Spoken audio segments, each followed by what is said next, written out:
Tapi anehnya undang-undang ini malah mengharuskan umat muslim yang sebenarnya sudah lama tinggal di India untuk membuktikan kalau mereka memang warga India. Jadi ini agak aneh nih. Kalau enggak, mereka tuh bakal kehilangan kewarganegaraan secara otomatis. Karena di saat itu, pembuktian kalau mereka adalah warga India itu kan berdasarkan dokumen. Sementara mereka sebagai umat muslim selalu dipersulit untuk mendapatkan dokumen kewarganegaraan. Padahal mereka lahir dan besar di India. Hanya karena mereka muslim, mereka tidak bisa mendapatkan dokumen-dokumen sebagai warga negara. Yang membuat ini semakin parah adalah aturan ini tidak berlaku untuk agama lain, hanya untuk orang muslim.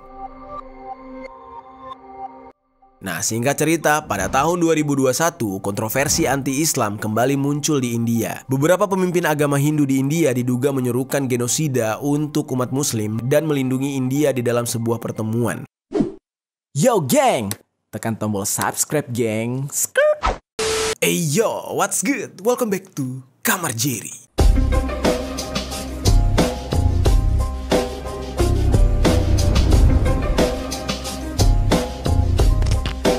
Geng. Oke, beberapa waktu lalu kita sempat membahas tentang konflik yang terjadi di India. Konflik tersebut merupakan konflik antar etnis. Nah, kalau kalian penasaran dengan kontennya bisa nonton di sini. Nah, di cerita tersebut, bentrokannya bermula dari bentrokan antar etnis hingga menjadi bentrokan antar agama, yaitu agama Hindu dan juga agama Kristen. Nah, di dalam cerita kita kali ini akan sedikit berbeda. Ini merupakan bentrokan yang melibatkan agama Hindu di India dengan agama Islam di India.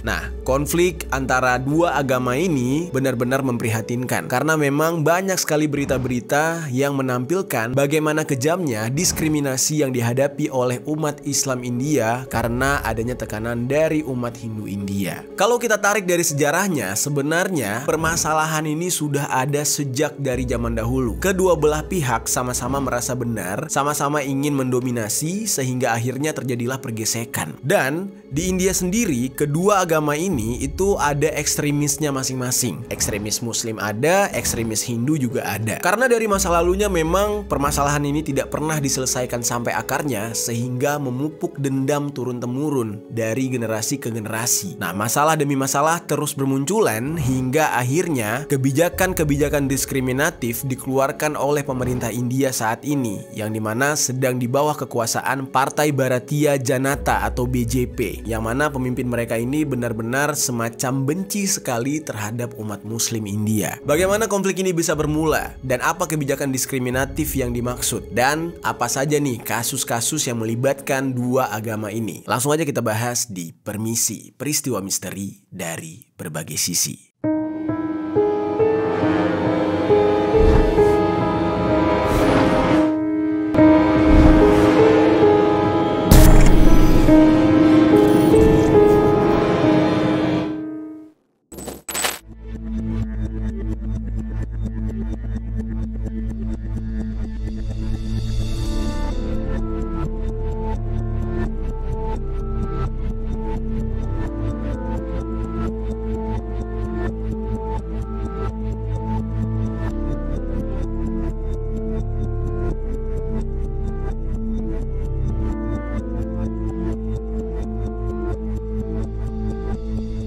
Kita masuk awal dulu pada saat pemisahan India-Pakistan dan perebutan wilayah Kashmir.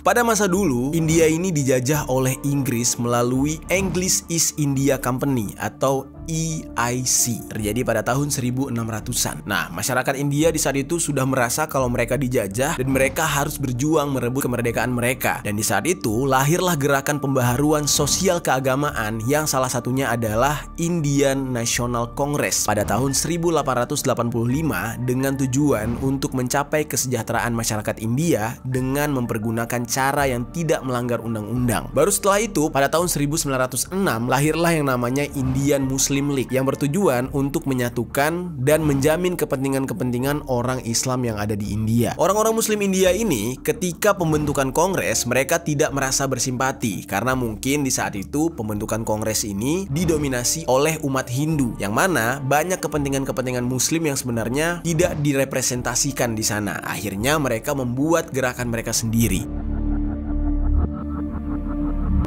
Perwakilan kongres di saat itu adalah Mahatma Gandhi dan juga Raja Gopalachari. Nah, mereka mengadakan perundingan mengenai masa depan bangsa India bersama dengan Muhammad Ali Jinnah sebagai perwakilan dari Indian Muslim League. Perundingan ini diadakan pada bulan September tahun 1944.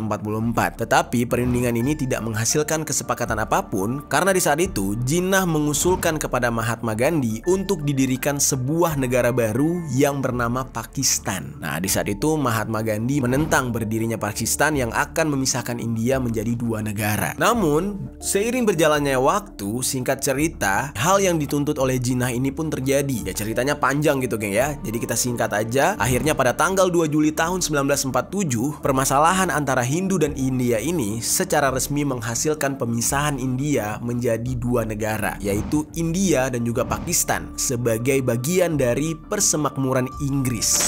सरकार के बदलने की वजह से एक साल पहले यानी कि 1947 को ही ये दोनों अलग देश में. Nah, di dalam hal ini India dianggap merdeka pada tanggal 15 Agustus tahun 1947, sementara Pakistan pada tanggal 14 Agustus tahun 1947. Di saat itu, Raja Gopalachari diangkat menjadi Gubernur Jenderal India dan Jawaharlal Nehru diangkat sebagai Perdana Menteri India. Nah, sedangkan Gubernur Jenderal Pakistan yaitu Muhammad Ali Jinnah dan Liaquat Ali Khan sebagai Perdana Menterinya. Nah, mulai saat itulah Pakistan dan India ini terpisah. Tetapi dari pemisahan India dan Pakistan ini ada satu hal yang menjadi pertanyaan di dalam diri gue nih. Selama ini gue tuh melihat antara Pakistan dan India ini sebenarnya jauh banget bedanya. Orang-orang Pakistan tuh putih-putih, sementara orang India tuh hitam-hitam. Nah, ini kenapa bisa ya, geng? Padahal mereka dulunya satu negara. Apa mungkin mereka beda ras? Apa mungkin beda daratan kali ya? Coba deh, menurut kalian gimana? Kalian yang lebih tahu, coba tinggalkan komentar di bawah. Nah, tapi nih geng ya, kemerdekaan antara India dan Pakistan yang sudah terpisah ini tidak meredakan konflik. Maksudnya konflik antara Hindu dan Muslim. Salah satu faktornya adalah persoalan pembagian wilayah. Salah satu wilayah yang menjadi sengketa antara dua agama ini atau dua negara ini adalah wilayah Kashmir.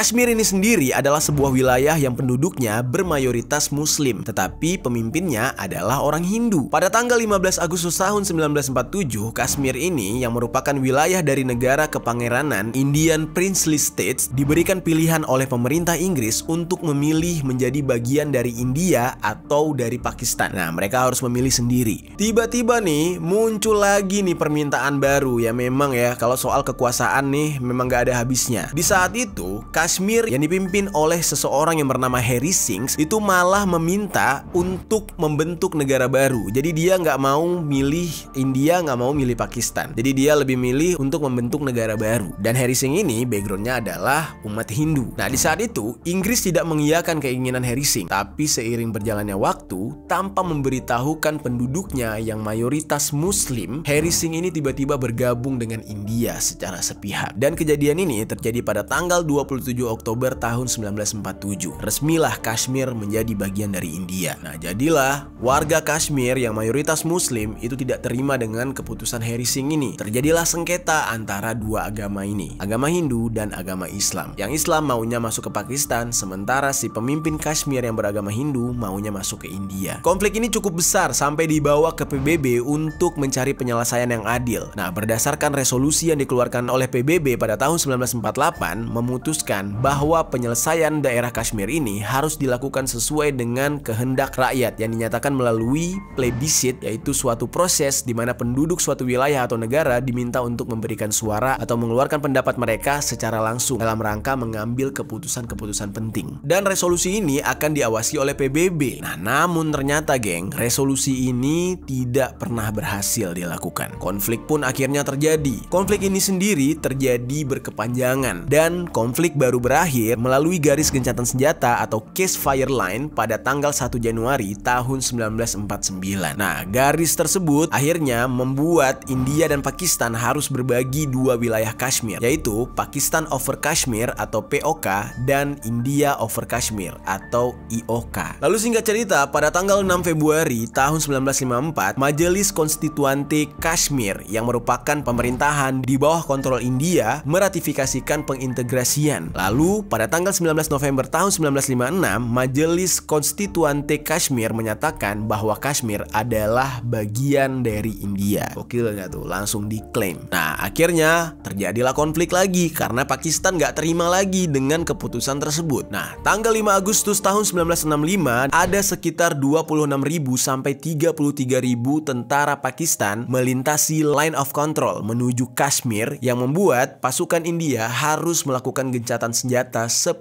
hari kemudian. Nah, singkat cerita, pada tanggal 22 September tahun 1965, kedua belah pihak ini menyetujui sebuah gencatan senjata yang diamanatkan oleh PBB yang mengakhiri perang di saat itu. Dan akhirnya konflik ini pun mereda. Pada tanggal 4 Januari 1966, perwakilan India dan Pakistan itu bertemu di Uzbekistan untuk melahirkan sebuah kesepakatan baru, yaitu India dan Pakistan akan menarik semua pasukan mereka dari kedua negara paling lambat tanggal 25 Januari tahun 1966. Nah, jadi dari hal ini kita bisa lihat ya, kalau konflik yang terjadi antara dua negara ini sebenarnya belum selesai. Hanya saja mereka terpaksa harus menghentikan perang tersebut. Jadi masih ada dendam nih antara kedua negara, terutama dari sektor agama masing-masing. Yang Islam tidak senang dengan Hindu, yang Hindu juga tidak senang dengan Islam. Nah, dari sini kita udah tahu ya, berarti akar masalahnya dari dulu udah ada. Kenapa orang Hindu India benci banget sama umat Muslim? Gara-gara dulu ada pemisahan negara, yaitu Pakistan memisahkan diri dari India dan Pakistan didominasi oleh umat Islam. Oke, sekarang kita masuk ke dalam pembahasan sebuah ideologi yang membuat umat Hindu India semakin membenci umat Islam, yaitu ideologi Hindutva. Ideologi Hindutva ini adalah salah satu alasan selain permasalahan pemisahan negara tadi yang membuat umat Hindu India sangat membenci umat Muslim. Ideologi ini dirumuskan oleh salah satu pejuang kemerdekaan India yang bernama V.D. Savarkar. Yang mana V.D. Savarkar ini mengadaptasi ideologi ini dari ideologi pasukan Nazi Jerman. Beberapa organisasi ekstremis sayap kanan yang ada di India yang menganut Hindutva diantaranya ada Rashtriya Swayamsevak Sangh atau RSS, lalu ada Vishva Hindu Parishad atau VHP, lalu ada lagi Bharatiya Janata Party atau BJP, dan organisasi kolektif yang bernama Sangh Parivar.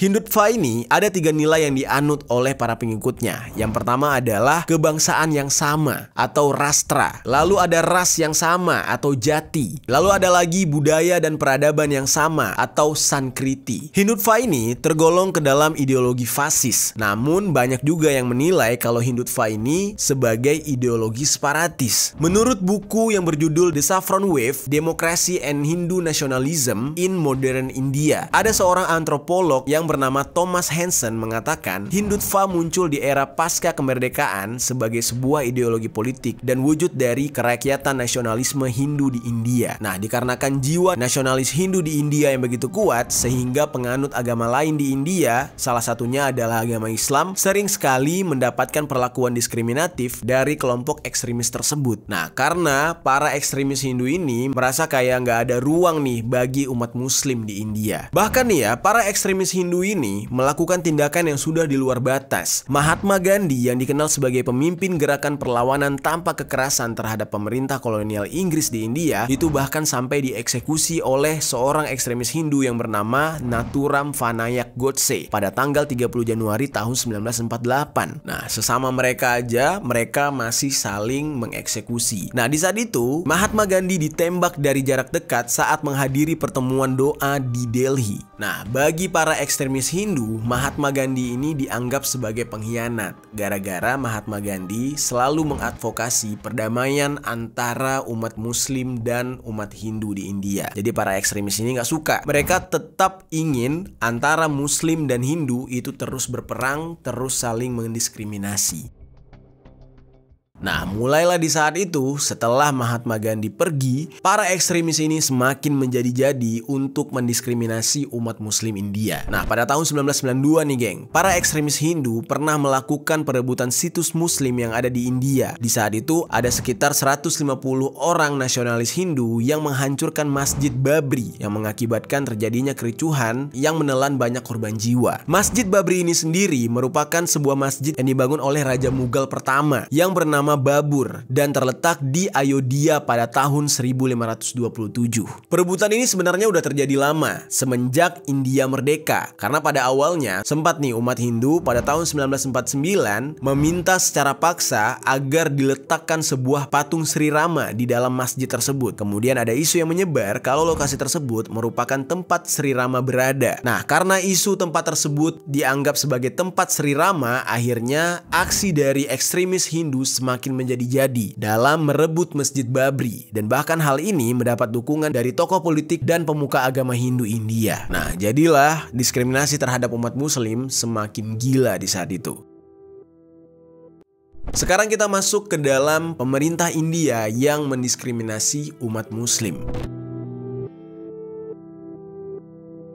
Akar permasalahan konflik antara umat Muslim dengan Hindu di India memang rumit banget ya. Ini udah tercampur dengan politik. Lalu permasalahan ini menjadi semakin rumit nih geng, semenjak India dipimpin oleh Partai Bharatiya Janata atau BJP. Kekuasaan parlemen BJP di India memiliki peran yang cukup besar atas konflik-konflik yang terjadi di India antara umat Hindu dan umat Muslim. Gilanya adalah BJP ini adalah partai yang menganut ideologi Hindutva. Wah, gokil nggak tuh? Makin sakit aja menjadi umat Muslim di India. Dan BJP ini cenderung menjadikan India sebagai negara yang ultranasionalis dan kebijakan pemerintahannya cenderung diskriminatif terhadap umat Muslim. Nah, mereka mempunyai tujuan ingin menjadikan India sebagai negara yang politik dan ekonominya berlandaskan agama Hindu India, yang akhirnya mengakibatkan munculnya sejumlah peraturan yang bisa dianggap sebagai Islamofobia di kalangan masyarakat India. Nah, kontroversi aturan menyangkut Muslim di India itu sudah muncul sejak bulan Desember tahun 2019, geng. Di saat itu, pemerintah India dipimpin oleh Perdana Menteri Narendra Modi, yang mana dia mengesahkan undang-undang kependudukan yang disebut dengan Citizenship Amendment Act atau CAA, atau juga bisa disebut dengan Citizenship Amendment Bill atau CAB. Salah satu isi dari undang-undang itu benar-benar aneh, yaitu memungkinkan imigran ilegal non-Muslim yang berasal dari Afghanistan, Bangladesh, dan juga Pakistan bisa mendapatkan kewarganegaraan di India. Nah, tapi hanya untuk non-Muslim nih geng. Muslim malah mereka nggak terima. Dan ini menurut pemerintah India adalah sebuah bentuk dari perlindungan India terhadap masyarakat asing yang menjadi korban dari penganiayaan agama. Ya, seperti yang kita tahu ya, kalau di Afghanistan itu kan terjadi perang. Yang memenangkannya kan Taliban, yang mana mereka adalah umat Muslim yang taat gitu. Ya, otomatis yang non-Muslim tergeser dari sana dan India secara terbuka menerima mereka. Tapi anehnya undang-undang ini malah mengharuskan umat Muslim yang sebenarnya sudah lama tinggal di India untuk membuktikan kalau mereka memang warga India. Jadi ini agak aneh nih. Kalau enggak, mereka tuh bakal kehilangan kewarganegaraan secara otomatis. Karena di saat itu, pembuktian kalau mereka adalah warga India itu kan berdasarkan dokumen. Sementara mereka sebagai umat Muslim selalu dipersulit untuk mendapatkan dokumen kewarganegaraan. Padahal mereka lahir dan besar di India. Hanya karena mereka Muslim, mereka tidak bisa mendapatkan dokumen-dokumen sebagai warga negara. Yang membuat ini semakin parah adalah aturan ini tidak berlaku untuk agama lain, hanya untuk orang Muslim.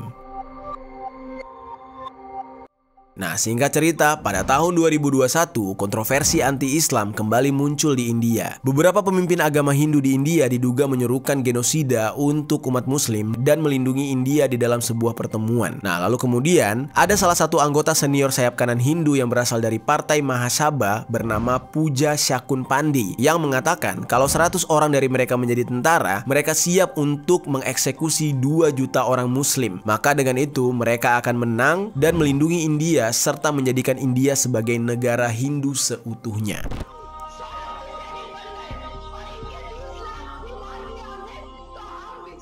Nah, itu bukan sebuah hoax ya geng, bukti videonya ada. Kalimat yang disampaikan oleh Pooja Shakun ini tidak diterima baik oleh warga India. Justru warganya tuh mengecam. Tetapi ucapan dia tersebut disambut oleh para pemimpin agama Hindu di India dengan tepuk tangan meriah dan benar-benar setuju. Mereka mensupport apa yang dikatakan oleh Pooja ini. Nah, lalu sebulan berlalu, pemerintah India juga sepertinya kurang menanggapi atas seruan genosida tersebut sehingga mengakibatkan makin buruknya hubungan antara agama Islam dengan agama Hindu di India. Karena kan di saat itu ya orang-orang India taunya mereka akan melakukan genosida, diskriminasi secara kejam dan besar-besaran terhadap umat Muslim. Sementara umat Muslim sudah merasa ketakutan.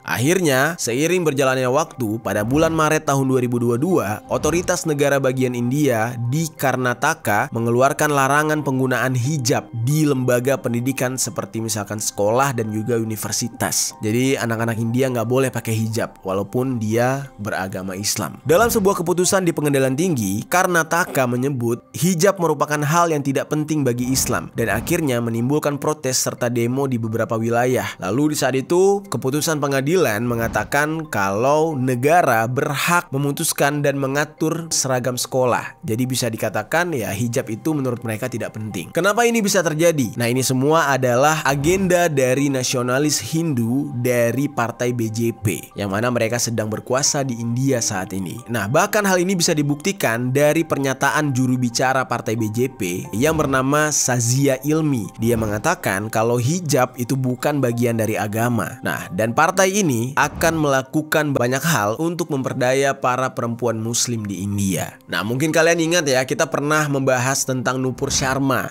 perempuan yang pernah menghina Nabi, pernah menghina Al-Quran, yang sempat kita bahas dulu, kontennya yang ini. Nah, dia juga berkomentar, komentarnya itu mengolok-olok Al-Quran dan menyamakan Al-Quran dengan teori bumi datar. Dan masih banyak lagi nih, pihak dari partai BJP ini yang benar-benar mencoba untuk memantik api kerusuhan di India dengan cara terus-menerus menghina agama Islam, yang mana kan ya udah pasti umat muslimnya nggak terima gitu, sehingga banyak terjadi konflik di beberapa titik yang ada di India. Dan hal ini mereka selewengkan seolah-olah umat muslim India itu senang berbuat rusuh, padahal pemantiknya atau yang mancing duluan adalah para pejabatnya yang sedang berkuasa sekarang dari partai BJP yang anti dengan Islam.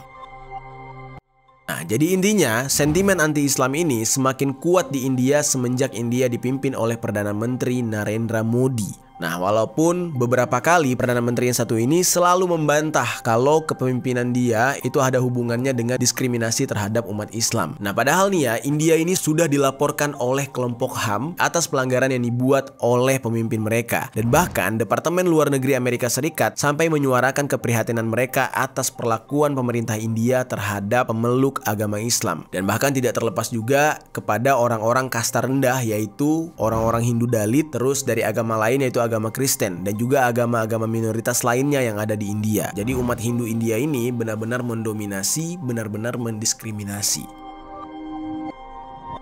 Nah, Perdana Menteri India Narendra Modi itu pernah ditanyakan saat konferensi pers soal langkah apa yang akan dia ambil untuk meningkatkan hak Muslim dan juga minoritas lainnya yang ada di India. Nah, di saat itu dia dengan gampang menjawab, dia bilang langkah-langkah tersebut yang ada di India tidak ada yang perlu diperbaiki. Dan dia bilang, konstitusi dan pemerintah di India mereka membuktikan kalau demokrasi dapat memberikan hak-hak bagi agama minoritas. Ketika saya mengatakan memberikan kasta, kepercayaan, agama, jenis kelamin, tidak ada ruang untuk diskriminasi dalam pemerintahan saya, katanya. Tapi ya secara buktinya tidak demikian, geng. Diskriminasi tetap ada. Jawaban dari Modi ini lantas menimbulkan aksi protes dari orang-orang yang akhirnya berkumpul di Gedung Putih. Karena di saat itu orang-orang tidak terima dengan jawaban Modi ini. Karena dari fakta yang sebenarnya diskriminasi terhadap agama-agama minoritas di India benar-benar terjadi. Nah, tapi ini nggak bisa kita samakan ya, geng, dengan apa yang terjadi di Indonesia. Mungkin kalian bakal komen kayak sama aja nih di Indonesia diskriminasi minoritas, ada beberapa daerah yang tidak boleh membangun tempat ibadah misalkan. Nah, tetapi permasalahan yang terjadi di India ini bukan sekedar soal membangun tempat ibadah doang, tetapi sudah masuk ke dalam aksi kekerasan kekerasan yang mana ini merenggut nyawa. Dan bahkan di beberapa kejadian ada yang sampai diperkaos, sampai dieksekusi, diculik, dan lain-lain. Dan bahkan ya, Perdana Menteri Narendra Modi sampai dikecam saat dia menghadiri KTT BRICS yang ada di Afrika.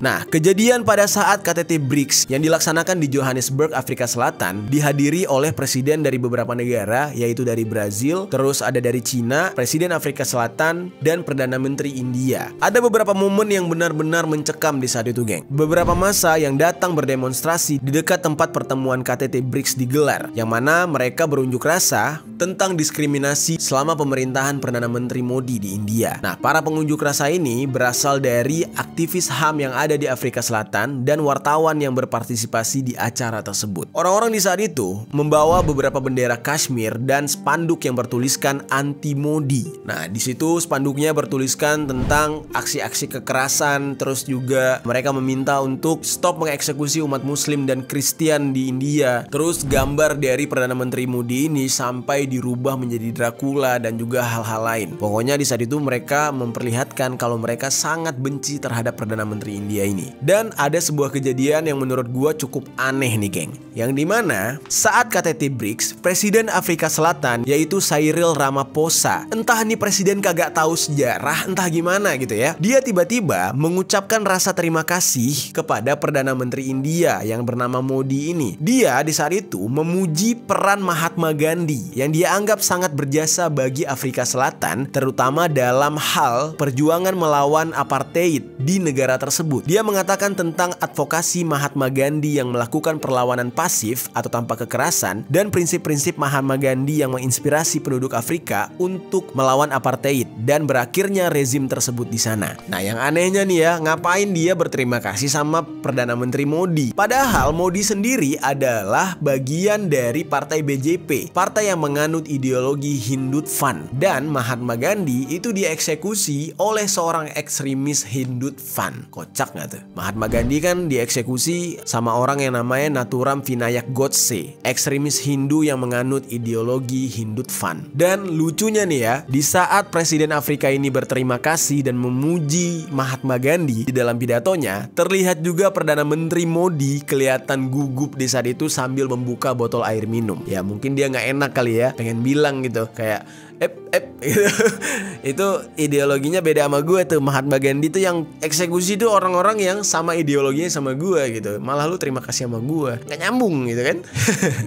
Dan di saat itu Perdana Menteri Modi sangat sadar kalau perjuangan Mahatma Gandhi tidak diimplementasikan di dalam pemerintahannya, yang mana perjuangan Mahatma Gandhi itu tidak mengenal yang namanya kekerasan, tidak melakukan diskriminasi. Malah sebaliknya dilakukan dengan damai dan juga tanpa kekerasan. Nah, tapi untuk sekarang pemerintah India yang dipimpin oleh Modi malah melakukan banyaknya kekerasan dan juga undang-undang yang sangat diskriminatif terhadap agama lain, terutama agama Islam dan agama Kristen. Nah, jadi di sini kayaknya Presiden Afrika Selatan kurang tahu sejarah mungkin ya, makanya dia ya sampai melakukan hal tersebut. Gimana menurut kalian, geng? Apa yang terjadi dengan India ini? Cukup memilukan atau enggak? Coba tinggalkan komentar di bawah.